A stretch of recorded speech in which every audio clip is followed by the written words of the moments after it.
Admiral Chen's private shuttle cut through Earth's atmosphere, the diplomatic insignia on its hull ensuring no questions about her abrupt departure from the Hegemony Council meeting. Her assistant, Lieutenant Hammond, waited until they reached secure airspace before speaking. "They didn't believe your evidence," he said.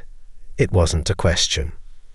"They believed it," Chen corrected, watching the clouds thin beneath them. "They simply didn't care." The shuttle's communication system flashed with an encrypted message from Earth Defense Command. Chen pressed her thumb against the scanner and opened the channel. General Ramirez's weathered face appeared, his expression grim. "We've confirmed the disappearance of the Galileo colony ship," he reported. 800 settlers, including 73 children. Last transmission placed them near the Persis Arm border, well within our agreed territory. Chen closed her eyes briefly. This was the fourth missing ship in 2 months. And the hegemony response? The usual. The Voraks claim no knowledge. The Zhen suggest navigational error. The Meridians offer condolences for our unfortunate loss in deep space. The shuttle began its descent toward the underground facility in the Rockies. Chen assembled her thoughts, organizing the diplomatic disaster into actionable intelligence. The hegemony's dismissal wasn't just arrogance, it was calculation. They believed Earth had no recourse. "Admiral," Hammond said hesitantly, "permission to speak freely."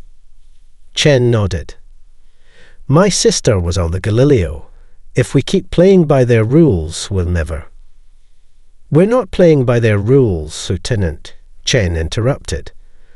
"We're making them believe we are. There's a difference." The shuttle landed with barely a whisper on the concealed platform. As the doors opened, Chen saw the Earth Defense Council had already assembled, military leaders, intelligence directors, and science coordinators all waiting with barely disguised impatience. "Tell me we're done with diplomacy." General Santos growled as Chen entered the secure chamber. "These aliens think we're livestock, not partners." Chen placed her diplomatic credentials on the table, a symbolic gesture that silenced the room. "The hegemony has rejected our evidence and our concerns," she announced. "Ambassador Kellen is continuing official diplomatic channels to maintain appearances, but effective immediately, we activate Protocol Omega." The tension in the room shifted to something sharper, more focused. Protocol Omega, the contingency no one had expected to need so soon. Director Patel from Intelligence brought up the secured displays. Hidden Fleet status is green. All vessels at 97% readiness or higher. Stealth systems have passed all field tests against hegemony detection methods. Dr. Okafor, linking in from the Lunar Research Facility, nodded in confirmation. Weapons testing exceeded expectations. The quantum shield penetration rate is consistent at 86% against all known hegemony defensive systems. Chen studied the room. These were not wide-eyed optimists who had dreamed of a peaceful galactic community. These were pragmatists who had hoped for the best while preparing for the worst. Humanity had entered the galactic stage with outstretched hands, but had built swords behind their backs, just in case. "The hegemony believes they're dealing with naive newcomers," Chen said.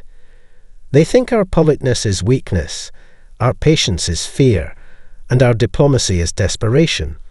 They expect us to accept their exploitation because we have no alternative." She activated the strategic display, revealing the positions of Earth's hidden assets throughout nearby systems. "Let's show them how deeply they've misunderstood humanity. Commence Operation Harbinger." As the orders went out, Chen thought of all the missing colonists. The hegemony would soon discover that humans had never actually been prey. They had merely been observing, learning, and waiting for the right moment to reveal their teeth. Dr. Okafor led Admiral Chen deeper into the Ceres facility, past security checkpoints that scanned not just their bodies, but the quantum signatures of their consciousness, a precaution against the Meridian's infiltration attempts.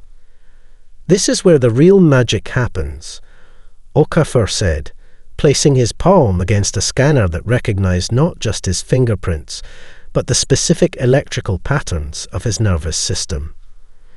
The massive doors parted to reveal a cavernous laboratory where scientists worked amid holographic displays of molecular structures and quantum field equations.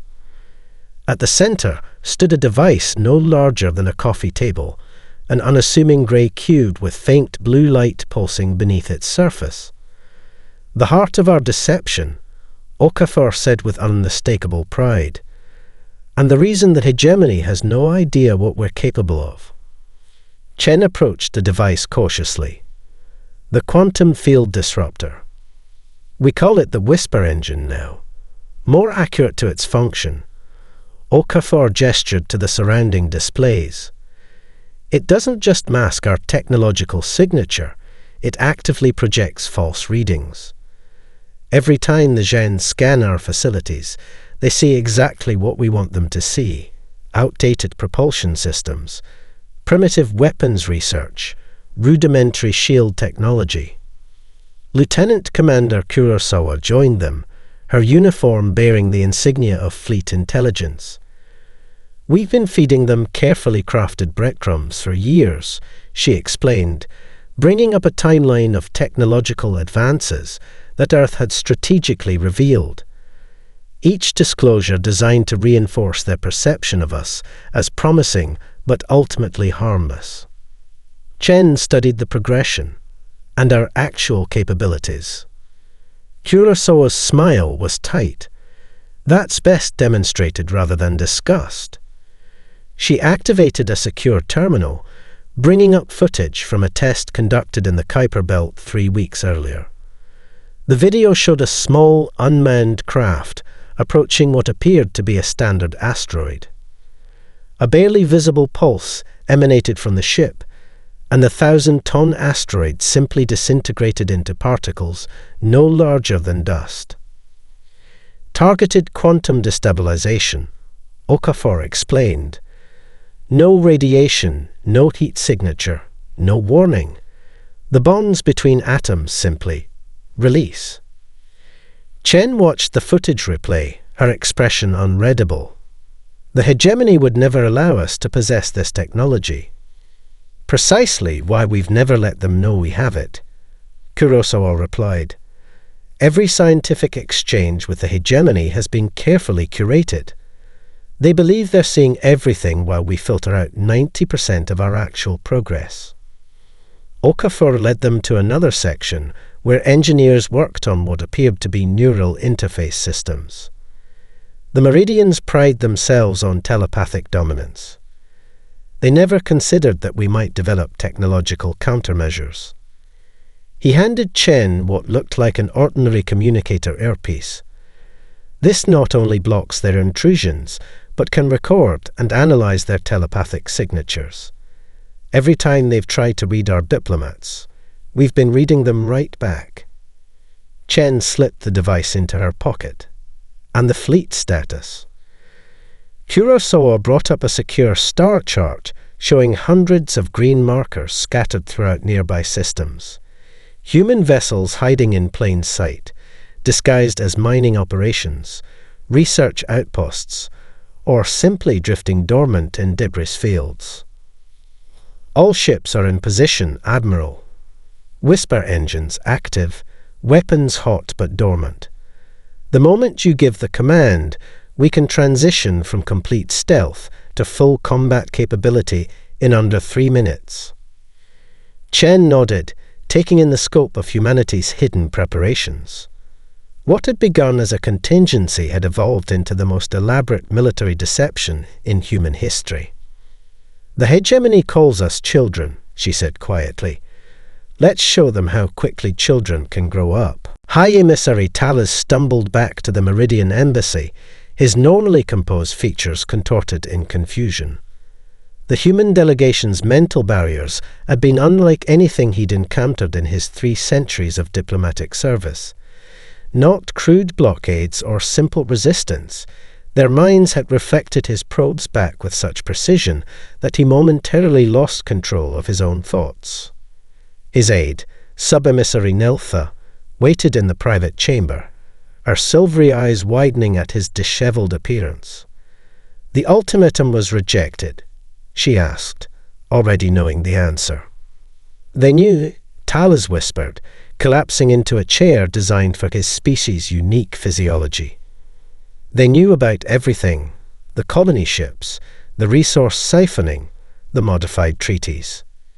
He touched his temple gingerly. And they have technology that not only blocks our abilities but somehow records them.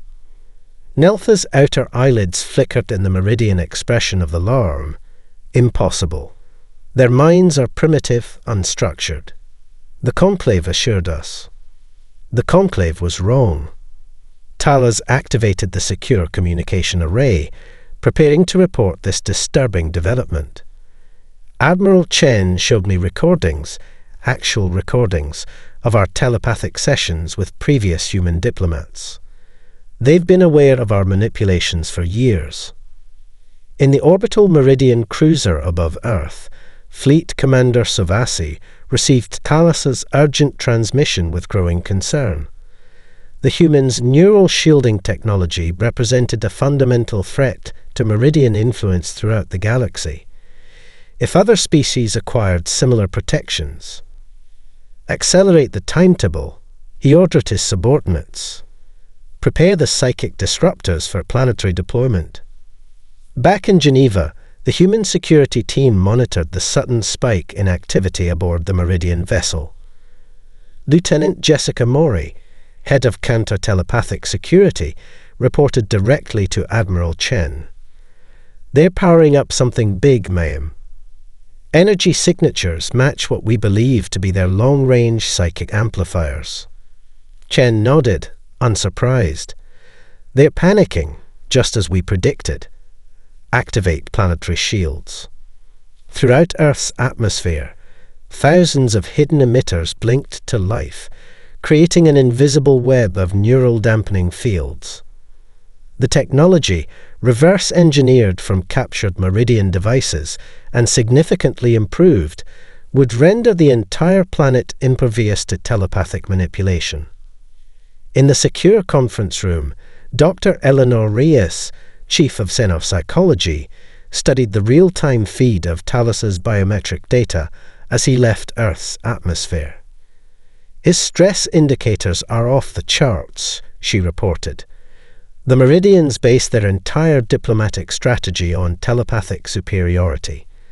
Without it, they're practically defenseless in negotiations. Chen watched the Meridian ship's energy levels spike and then falter as their psychic assault dissipated harmlessly against Earth's shields. Send the signal to our agents embedded near the Conclave homeworld, she ordered. Begin Phase 3. Across 20 light years, human operatives received their activation codes.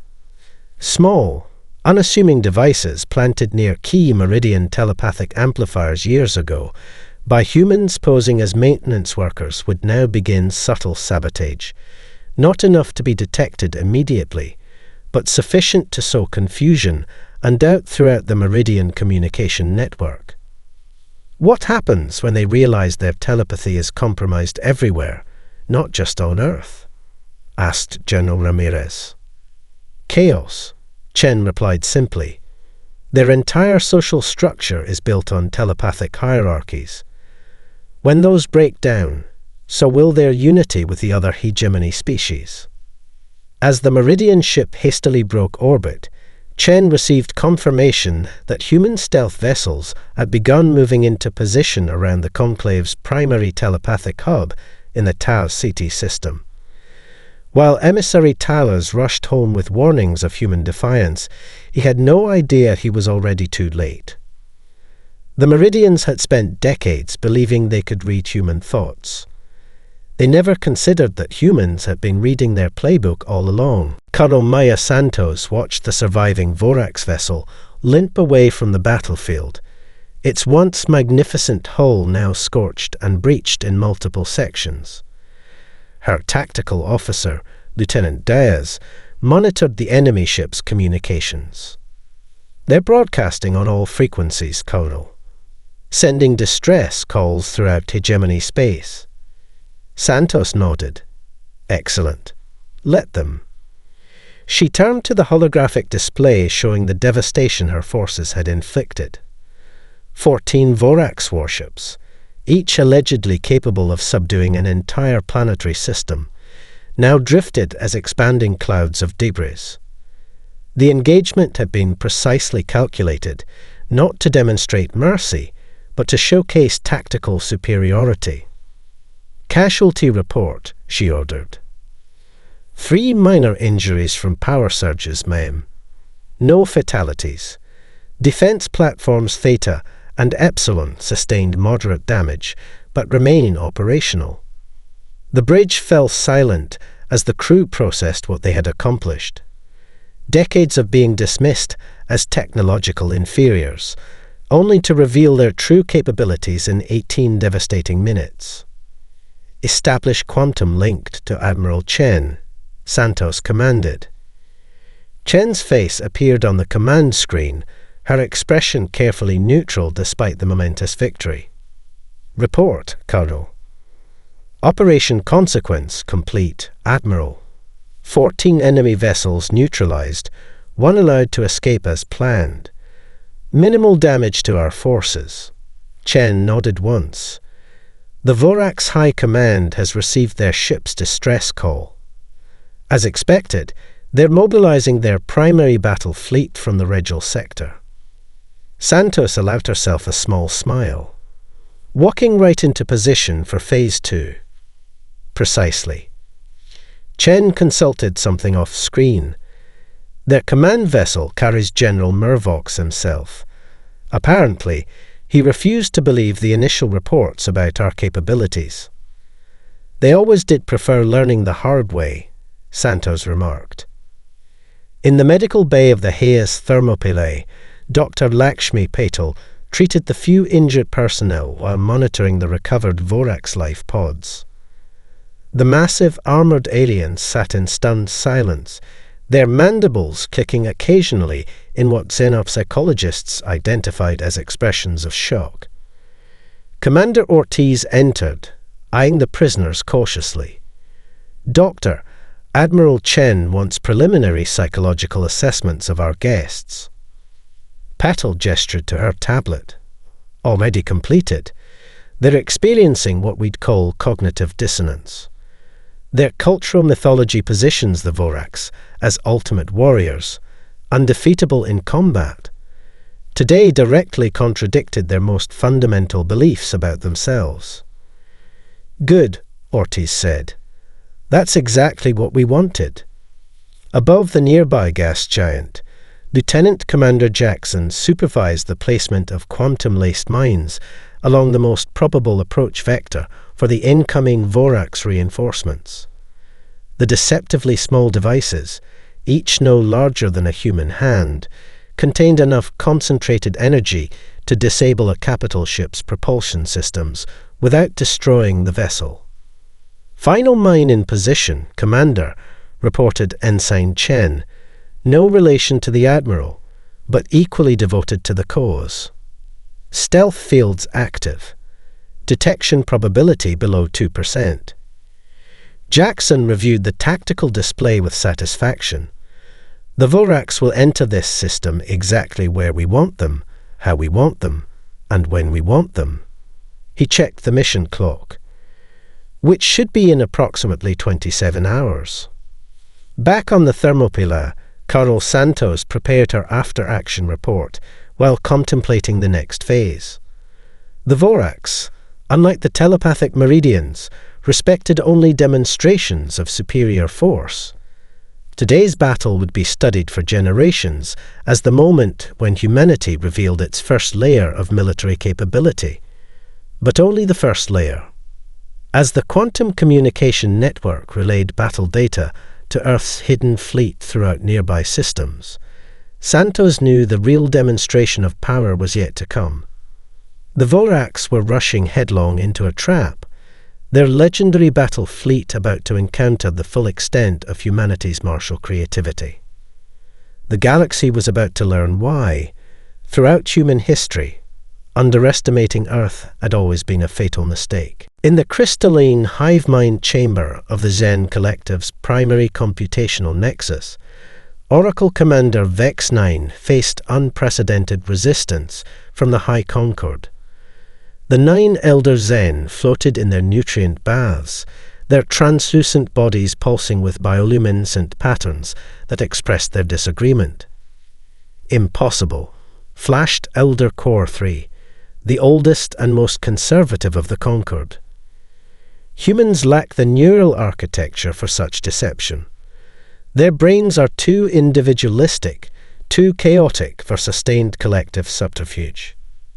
Vex 9's appendages manipulated the data streams surrounding them, pulling forth surveillance records spanning 50 years of human-Zen interaction.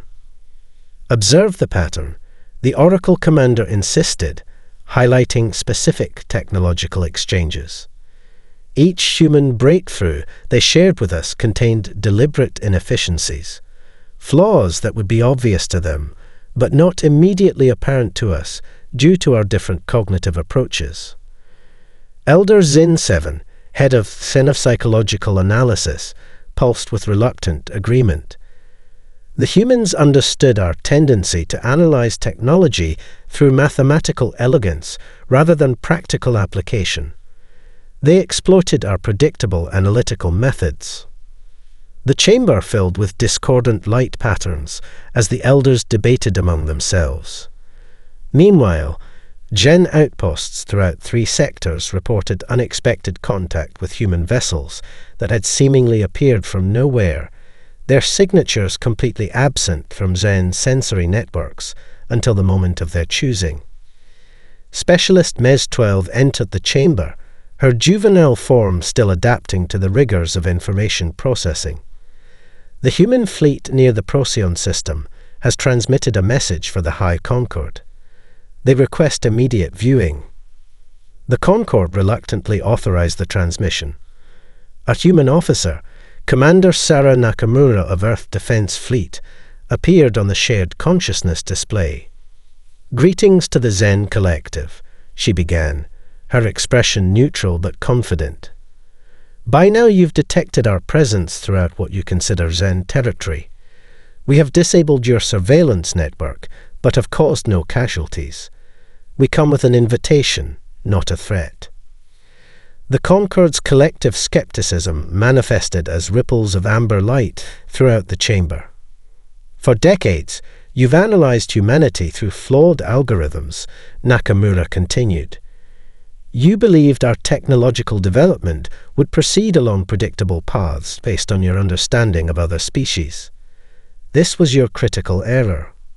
She gestured, and the display showed a simulation of human technological development, not as a steady upward curve, but as an erratic series of explosive advances, plateaus, and unexpected leaps. Humanity doesn't progress linearly. We make cognitive jumps that defy prediction because our greatest breakthroughs often come from our most creative outliers, not our intellectual mainstream. Vex 9 transmitted directly to the Concord. "This matches my analysis precisely. Their chaos is their advantage." Commander Nakamura's message continued. "We offer the Zen Collective a choice.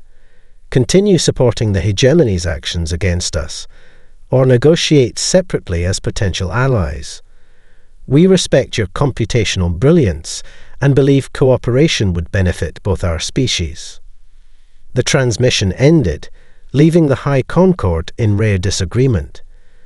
Elder Core 3 and 3 others insisted on maintaining hegemony unity. Elder Zin 7 and the remaining 4 advocated for opening negotiations with the humans. Vex 9, observing the deadlock, accessed the deepest predictive algorithms available to the collective. programs so resource-intensive they were rarely utilized. The results confirmed the Oracle commander's fears. The probability of hegemony defeat approached certainty, while the survival rate for Xen, who opposed humanity, dropped to concerning levels. We have always prided ourselves on making decisions based on data, Vex 9 reminded the Concord. Yet now, when the data contradicts our assumptions, we hesitate. This is precisely why we failed to predict the human strategy. We were too certain of our own infallibility. As reports of additional human fleet movements reached the chamber, the Concord remained divided, a state unprecedented in 7,000 years of Xen history. Captain Wei Liang monitored the boarding operation from the bridge of the He's righteous fury, his expression unchanged despite the unprecedented success unfolding before him. Lieutenant Rodriguez's strike team had secured the central control nexus of the Meridian psychic hub with minimal resistance. The once mighty telepathic fortress, responsible for subjugating dozens of species across 3 sectors, had fallen in less than 40 minutes.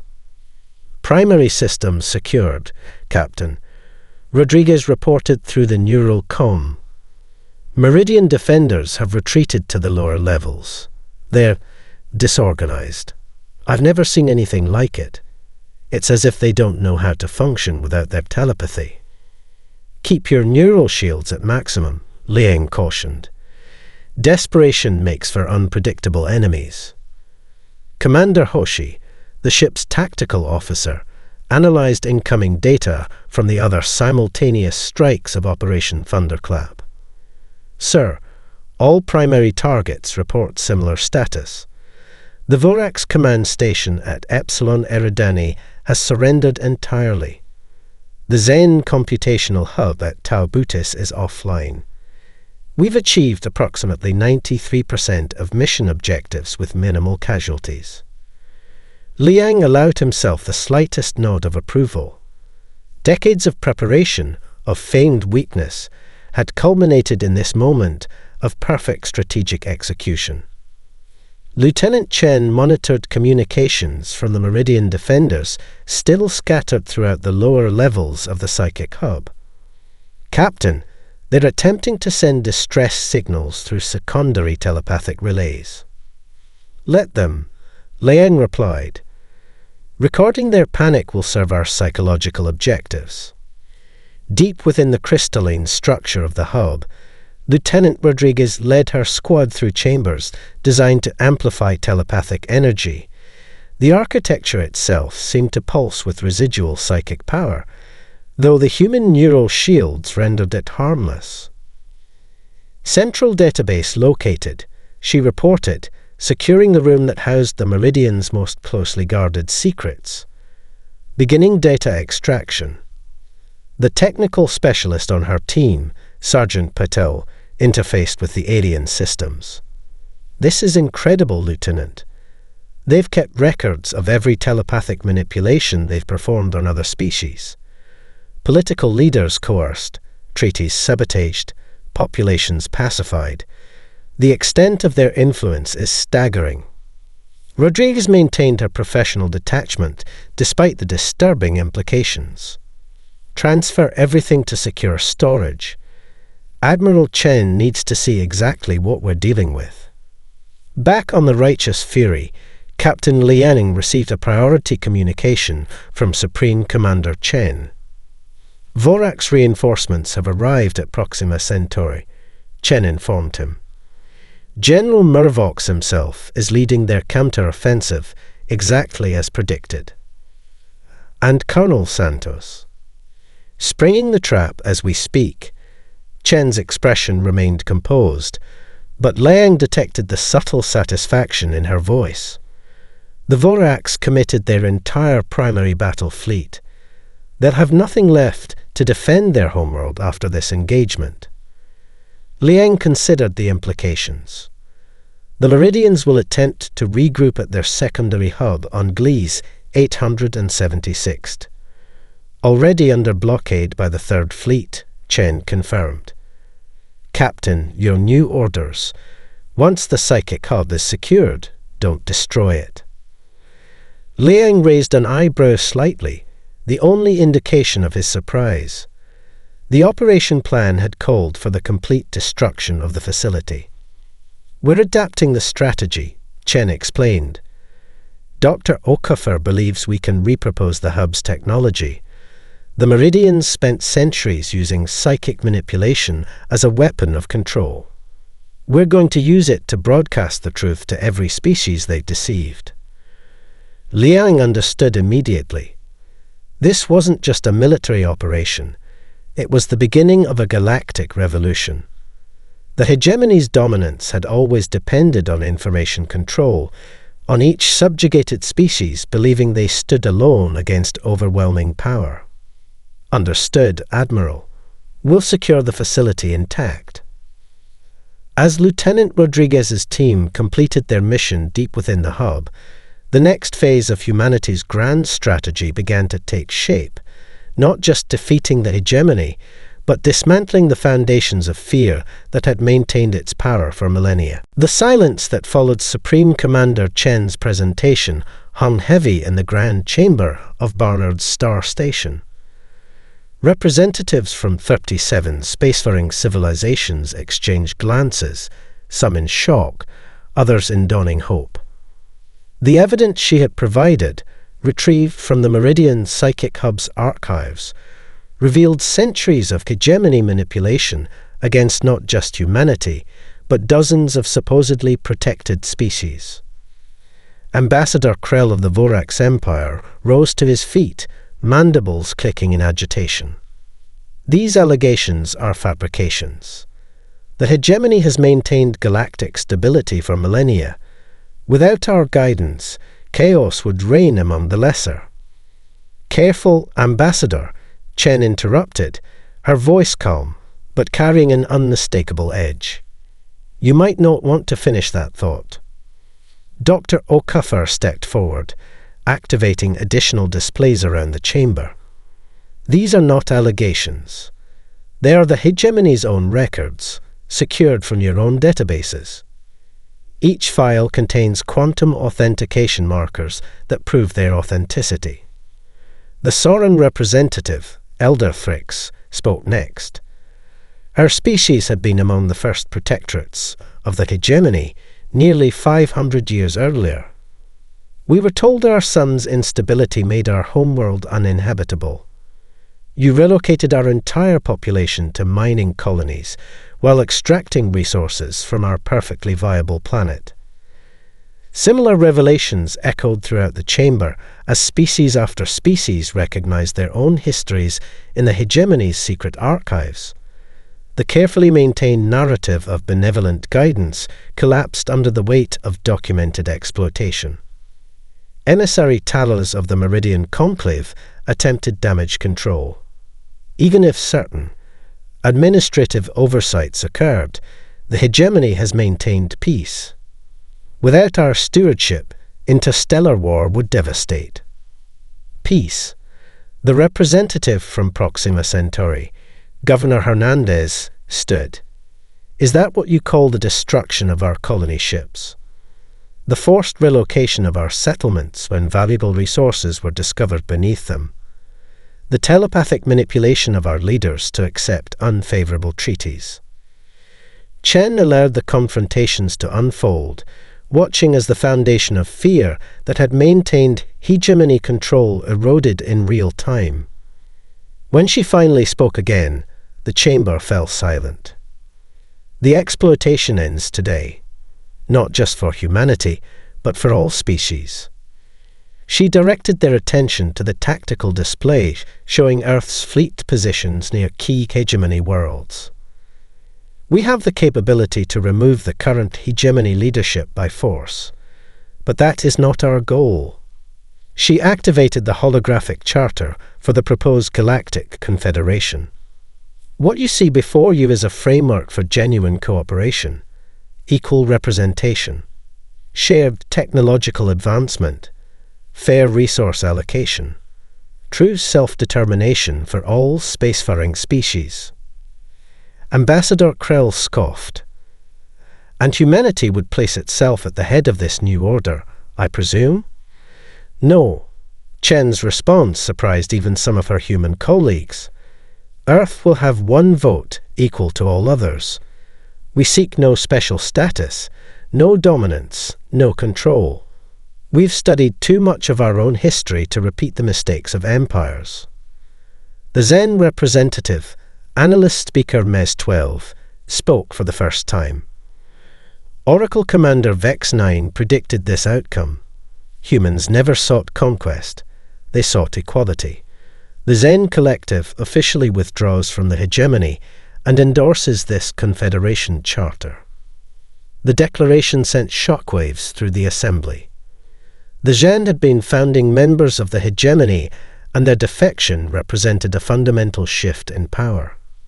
As representatives clustered to discuss the rapidly changing situation, Admiral Nakamura approached Chen privately. "It's working better than we anticipated. The hegemony is fracturing from within." Chen watched the diplomatic revolution unfolding before her.